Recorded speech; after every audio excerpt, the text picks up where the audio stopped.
Most people think manifestation is magic. They imagine that if you just visualize hard enough, the universe will somehow deliver the Porsche, the mansion, or the perfect life. But according to a Stanford neurosurgeon, that's not how it works at all. There's no magic, no cosmic force choosing favorites. There's only your brain. And the surprising truth is this: you are already manifesting your life every single day. You're just not aware of it. The relationships you choose, the opportunities you notice, even the limits you believe about yourself, they're all being shaped by a story that's running inside your head. So today, we're going to break down the real neuroscience of manifestation and how you can actually use it to change your life. Let me start with something that might sound uncomfortable. Most people are living inside a prison, but they built it themselves. Every time you tell yourself something like, "I'm not good enough," things like that don't happen to people like me. I always mess things up. It's like laying down a brick, one brick, then another, and before long, you've built walls around your own life. That's what psychologists call negative self-talk. And here's the scary part: your brain doesn't question it. If you repeat a belief long enough, your brain starts treating it like truth. This creates what neuroscientists call a narrative, the story of who you think you are. And once that story forms, it quietly begins shaping every decision you make. The job you think you're capable of getting, the relationships you think you deserve, the risks you're willing to take. You're not just thinking thoughts, you're programming your brain. The neuroscientist explaining this didn't grow up with some perfect life. In fact, his childhood looked like the opposite of success. His father was an alcoholic. His mother suffered a stroke and struggled with severe depression. There was constant chaos at home, so when things got bad, he would jump on his bike and ride as far away as possible. One day, when he was about 12 years old, he rode into a small strip mall and walked into a magic shop. And inside that shop was a woman who would completely change the direction of his life. She didn't know him. She didn't judge him. She simply looked him in the eyes and treated him like he mattered. Then she said something strange. "If you show up here every day for 6 weeks, I think I can teach you something important." He had no idea what she meant, but he showed up anyway, partly because he had nothing else to do, and partly because she gave him chocolate chip cookies. But what she taught him there wasn't magic tricks. She taught him how his mind worked. The first thing she noticed was that he lived in constant stress. His muscles were tight. His mind was racing. He couldn't focus. His body was stuck in what we now call fight or flight mode. In neuroscience, this is called the sympathetic nervous system. It's the mode your brain enters when it thinks you're in danger. And when you stay in that mode too long, your brain shuts down creativity. It shuts down possibility. It shuts down learning. Because when your brain thinks you're under attack, it only cares about survival. So the first thing she taught him was relaxation and breathing. Slow breathing, calming the body, shifting the brain into what's called the parasympathetic nervous system. This is the state where your brain can think clearly again, where your mind becomes open, where learning, creativity, and growth actually happen. She called it heart mode instead of fear mode. And that's where real change starts. Once he learned how to calm his mind, she showed him something even more important. The voice in your head is not always telling the truth. Most people assume their thoughts are facts, but they're not. They're just patterns your brain learned. Maybe from childhood, maybe from criticism, maybe from painful experiences. Over time, those thoughts repeat so often, they become automatic. I'm not good enough. I'm not worthy. People like me don't succeed. But those are not truths. They're old programming. And here's where manifestation actually begins. Not with magical thinking, but with rewriting that programming. Here's what manifestation really means from a neuroscience perspective. It's the process of embedding an intention into your subconscious mind so your brain begins organizing your behavior and attention around it.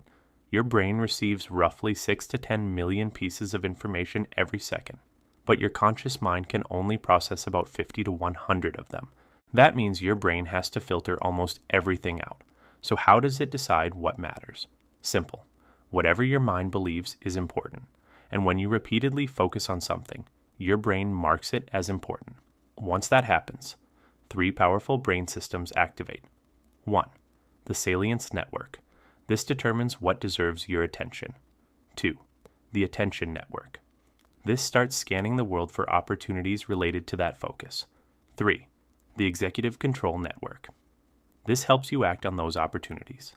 In simple terms, your brain becomes like a bloodhound, searching the world for things connected to the story you're telling yourself. That's manifestation, not magic. Attention plus repetition plus belief. So how do you actually do this? Dr. Doty explained a very simple method. You use multiple senses to encode your intention. Step 1. Write your goal down.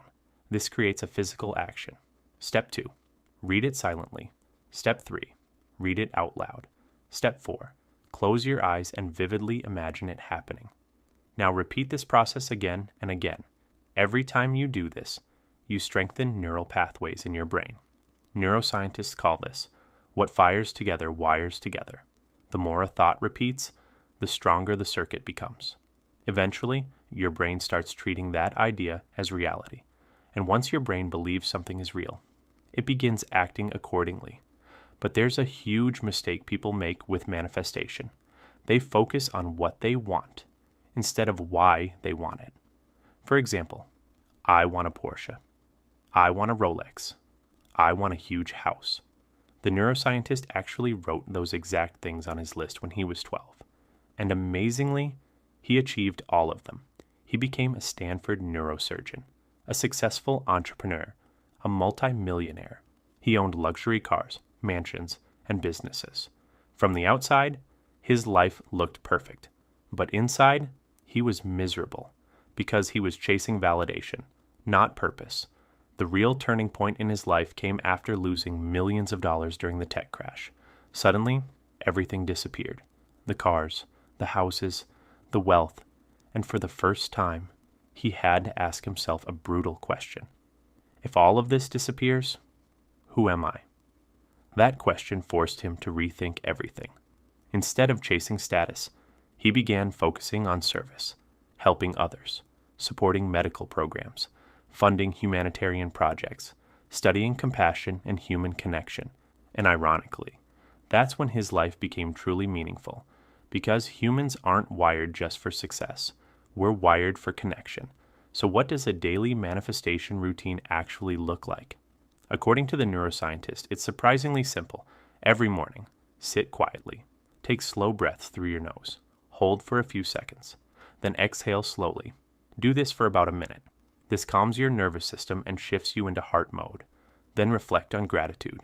Think about the simple miracle of being alive, the people around you, the opportunities in your life. This resets your mind. Then in the evening, write down your 3 most important intentions. Read them silently. Read them out loud. Visualize them happening. Repeat the process daily. Over time, your brain begins reorganizing itself around those intentions. Here's the truth most people miss. Manifestation isn't about controlling the future. It's about changing who you are in the present. When you calm your mind, when you practice gratitude, when you treat others with compassion, your brain functions at its best. Your creativity increases. Your perception widens. Your confidence grows. And suddenly, you start noticing opportunities that were invisible before. That's when life begins to change. Not because the universe is rewarding you, but because you've changed the lens through which you see the world. Every negative belief you repeat is another brick in the prison you build around yourself. But here's the powerful part. The key to that prison has been in your pocket the entire time. You can rewrite the story. You can retrain your mind. You can change how you see yourself and how you see the world. And when that happens, possibilities start appearing everywhere. Because the moment you stop telling yourself that something is impossible, your brain finally begins looking for ways to make it happen. If this video helped you see your mind in a new way, make sure you hit the like button and subscribe so you don't miss the next one. And remember, you're already manifesting your life. The only question is, what story are you repeating?